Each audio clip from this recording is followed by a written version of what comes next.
Hello students, Kumar study circle में आप सबका स्वागत है। श्रम निरीक्षक परीक्षा को देखते हुए या लेबर इंस्पेक्टर परीक्षा को देखते हुए एक महत्वपूर्ण चैप्टर महिला और श्रम कानून। मैं महिलाओं से संबंधित जो श्रम कानून यहाँ पर मैं एक वीडियो लेके आया हूँ। तो महिलाओं से संबंधित श्रम कानून पर आज हम लोग इस वीडियो को देखेंगे। यहाँ पर एक महिला देख रहे हैं और महिला का चित्र ही दिया है जिसमें एक बच्चे को यहाँ पर कंधे में ये बांधी हुई है और काम कर रही है। वास्तव में इस एक्ट के अनुसार तो इस महिला के लिए, इस बच्चे के लिए झूला घर होना चाहिए था। जहाँ काम किया जा रहा है, जितने एक्ट है उसके अनुसार बच्चे के लिए झूला घर होना चाहिए था, लेकिन ये महिला यहाँ पर देख रहे हैं काम कर रही है और पीठ में बच्चे को बांधी हुई है। कानून तो बहुत बने होते हैं, हमको कानून ही देखना है। कानून तो वास्तव में आप लोग भी जानते हैं कि बने होते हैं, लेकिन वास्तव में अमल होता है या नहीं होता, ये सोचने वाली बात है।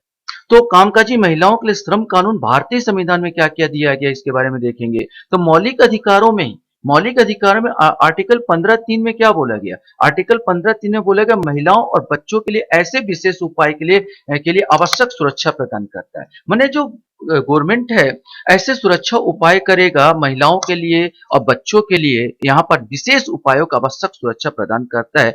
कौन? 15(3) के आधार पर, अनुच्छेद 15(3) में ये मौलिक अधिकार में दिए गए। वहीं पर अगर बात कर लिया जाए, नीति निर्देशक तत्व की बात कर लिया जाए, तो अनुच्छेद 39(a) में कहा गया कि पुरुष और महिलाओं को समान रूप से आजीविका के पर्याप्त साधन का अधिकार है। माने समान कार्य समान वेतन। समान कार्य समान वेतन का जो आर्टिकल्स 39(a) बोल दो या 39 का बोल दो, ये आप याद रखेंगे। बस क्या याद करना है, आप देखो परीक्षा उपयोगी ये धाराएं को या आर्टिकल को आपको याद करके जाना है। आपसे पूछा जाएगा महिलाओं के लिए समान कार्य और समान वेतन किस अनुच्छेद में है, तो अनुच्छेद 39 का या अनुच्छेद 39(a) में। वहीं पर अनुच्छेद 42 जो है नीति निर्देशक तत्व में राज्य के दिशा निर्देश देता है कि काम की मानवीय स्थितियों और मातृत्व राहत।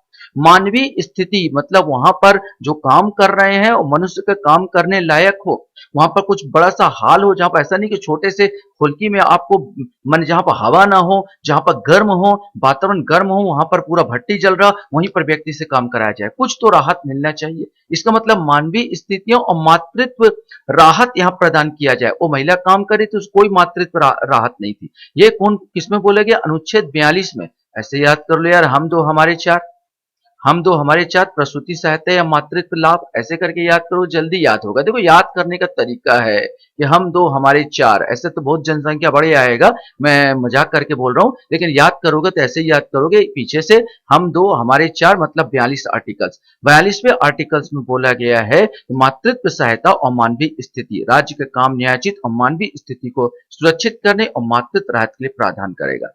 अनुच्छेद 46 क्या बोलता है? तो जो राज्य के आबादी के गरीब समूह के आर्थिक और शैक्षिक हितों को आगे बढ़ाने के लिए विशेष ध्यान देने की आज्ञा देता है कि महिलाओं के लिए रोजगार की संभावनाओं और कामकाजी परिस्थितियों को बढ़ाने की दिशा के रूप में देखा जाता है। मैंने महिलाओं का रोजगार और संभावनाओं और कामकाजी बढ़ाने की दिशा में देखा जाता है। कितने याद करना है? 15(3) को याद करना है, 39(a) को याद करना है, समान कार्य के लिए समान वेतन, 42 तो याद हो गया होगा यहाँ पर, और 46 को याद करना है। ये किसमें दिया गया? महिलाओं के लिए विशेष उपबंध भारतीय संविधान में। अब हम लोग को देखना है कि विभिन्न श्रम जो कानून है उसमें क्या क्या प्रावधान किया गया है। तो एक श्रम कानून और आया था, सामान्य पारिश्रमिक अधिनियम 1976। आपसे केवल इतना ही पूछा जाएगा कि समान पारिश्रमिक अधिनियम, याद रखेंगे, समान पारिश्रमिक अधिनियम किसमें दिया गया, ये क्वेश्चंस आपसे बस पूछा जाएगा। तो आपको जो याद करना है ये कि समान पारिश्रमिक अधिनियम, तो बस यही सूत्र याद देख लेना है, समान पारिश्रमिक अधिनियम 1976, इसी को याद कर लेना। समझने के लिए बस इसको देख लो। इस संवैधानिक खंड में प्रभावी बनाने के लिए पुरुष और महिलाओं द्वारा किए गए काम के लिए समान वेतन की गारंटी देने और कार्यस्थल पर महिलाओं के खिलाफ लिंगवाद को प्रतिबंधित करने के लिए समान पारिश्रमिक अधिनियम 1976 पारित किया गया था। इसके अलावा महिला कर्मचारियों के लिए सुरक्षात्मक प्रावधान में सुरक्षा स्वास्थ्य उपाय में कौन कौन से अधिनियम में क्या क्या बोला गया, उसको अगर देख लिया तो पहले आ जाएगा फैक्ट्री एक्ट अधिनियम 1948। ये क्वेश्चन बनेगा कि भाई फैक्ट्री एक्ट अधिनियम 1948 कब पारित हुआ था। तो ये क्वेश्चन आपसे बन सकता है कि फैक्ट्री एक्ट अधिनियम कब हुआ, तो 1948, इस डेट को बस याद रखना। ये पूरा मत देखना कि सेक्शन 22(2), ये सब याद करने की जरूरत नहीं है। किसी भी महिला को प्राइम मूवर, मूल गति उत्पादक या किसी भी ट्रांसमिशन मशीनरी में किसी भी भाग की सफाई, लुब्रिकेट या समायोजित करने की अनुमति नहीं होगी। जब प्राइम मूवर ट्रांसमिशन मशीनरी गति में होती है अथवा मशीन के किसी भी भाग में सफाई, लुब्रिकेट या समायोजित करने की अनुमति नहीं होगी। यदि सफाई, लुब्रिकेशन अथवा समायोजन महिला को उस मशीन से अथवा आसपास के मशीन से घायल होने का खतरा हो। तो पहला चीज है कि जो मूव कर रहा मशीन, चल रहा है मशीन, वहां पर काम करने की अनुमति से रोकता है 1948 फैक्ट्री कारखाना अधिनियम 1948। फैक्ट्री एक्ट कारखाना अधिनियम 1948 हो गई 1948 सेक्शन 27 द्वारा कॉटन प्रेसिंग के लिए, जिसमें कॉटन ओपनर काम कर रहा होता है, कारखाने के किसी विभाग में महिला श्रम को प्रतिबंधित किया गया है। तो ये चीजें याद रखना कि यहाँ पर स्वास्थ्य के लिए, उनको सुरक्षा के लिए, मैंने जो मशीन गतिमान हो, यहाँ पर वहां पर जिसमें खतरा उत्पन्न हो जाए, ऐसे जगह में जाने से रोका गया है।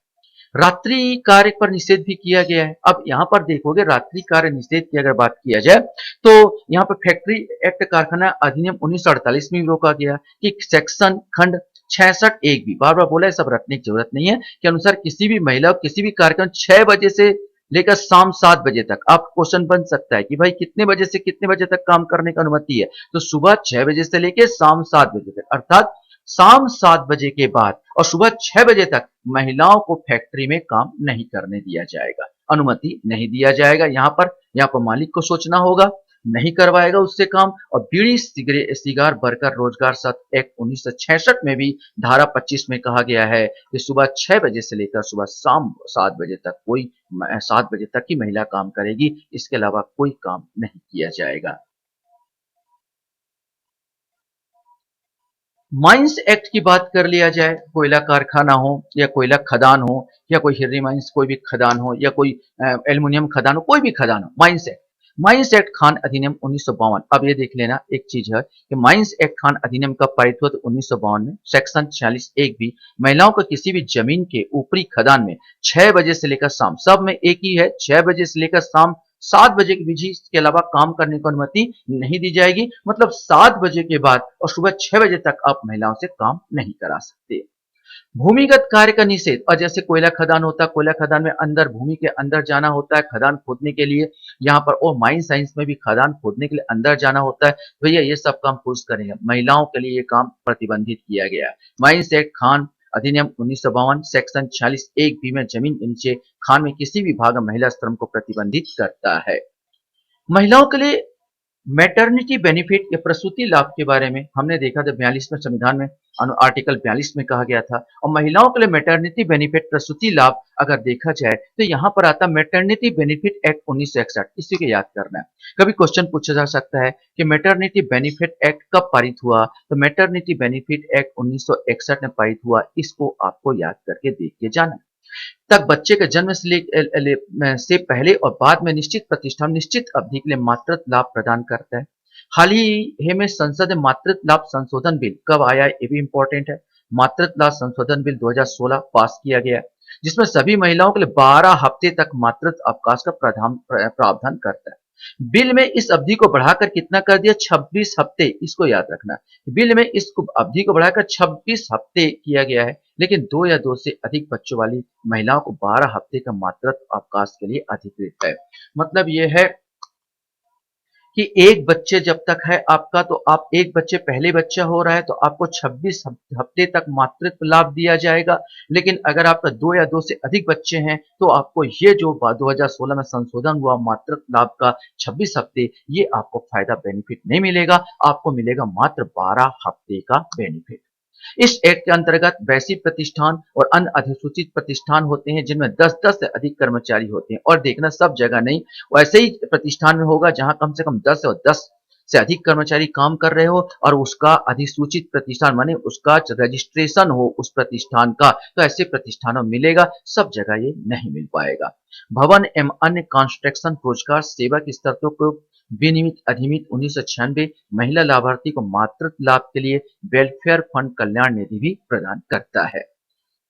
महिला श्रमिकों के लिए कार्यस्थल पर शौचालय और पेशाब घर का प्रावधान की व्यवस्था किया गया है कि अलग अलग एक्ट के अनुसार महिला कर्मचारी श्रमिक के लिए अलग शौचालय और पेशाब घर का प्रावधान है, जो निम्न प्रकार है, सब जगह है, चाहे कॉन्ट्रैक्ट लेबर, विलियम उन्मूलन एक्ट 1970 का नियम 5 हो, फैक्ट्री एक्ट कारखाना अधिनियम 1948 की धारा 1900 और inter state migrate workman, inter state प्रवासी कर्मकार RICS सेंट्रल रूल्स केंद्रीय नियम 1980 के नियम 4200।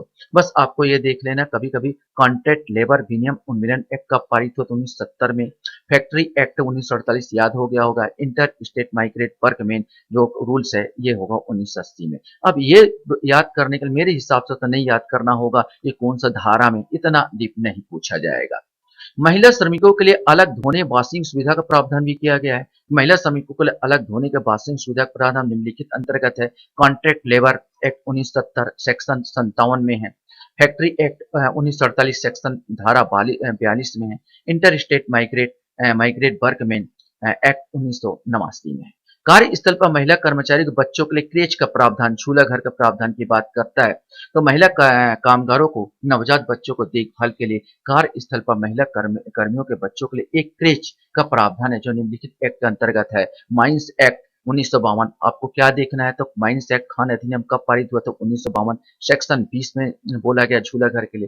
फैक्ट्री एक्ट 1948 में बोला गया है। यहाँ पर ये याद भी करना, जल्दी याद हो जाएगा। ये फैक्ट्री एक्ट अधिनियम 1948 में किस धारा में बोला गया है बच्चों के लिए तो 48 ये है, 48 इधर भी है, धारा 48। वैसे मेरे हिसाब से नहीं पूछना चाहिए। यहाँ पर inter state migrate workman RICS अधिनियम 1989 सेक्शन 44 में, प्लांटेशन लेबर एक्ट बागान श्रम अधिनियम 1951 की था कि सेक्शन धारा 9 में, बीड़ी और सिगरेट वर्कर रोजगार की शर्तें अधिनियम 1966 का सेक्शन धारा 25 में, बिल्डिंग एंड अदर कॉन्ट्रैक्ट भवन एवं अन्य कॉन्ट्रैक्शन रोजगार और सेवा की शर्तों के विनिमय अधिनियम 1996 सेक्शन 35 में। आशा करता हूँ ये वीडियो आपको अच्छा लगा होगा। आप लोग मेरे वीडियो को वॉच करते हो इसलिए धन्यवाद। Thank you very much.